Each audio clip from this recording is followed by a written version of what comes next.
13. Jesus Christ, namatay siya alang sa atong mga sala.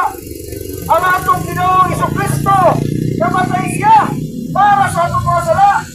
O siya, ginamo, o nabanaw. Ole, ang among giwalik kaninyo pagduba. Ang mensahe nga among giwalik kaninyo, aron nakaangkon kamo sa kaluwasan sa inyong kalag. Ang kaluwasan sa inyong kalag, mao kini.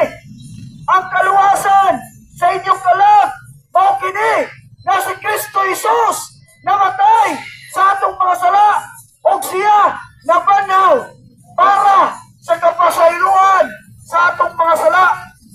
Muni ang makaluwas sa atong mga kalag, kurduba. Kinahanglan mamatay si Kristo, gilansang si Kristo Jesus dito sa cross aron bayaran ang atong sala. Muni ang sala kay giguba nato ang kinaiyahan. Giguba nato ang kinaiyahan.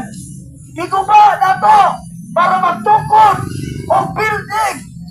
Muna mga bot, kining mga linog, kining bagyo, kay giguba nato ang kinaiyahan. O nisamuta sa pagpakasala. Ang tao nisamot sa pagpakasala. Munang nangamot kini ng mga katalagman. Muna higala ang Diyos, ang Ginoo, nagtawag kanimo paginulsol na.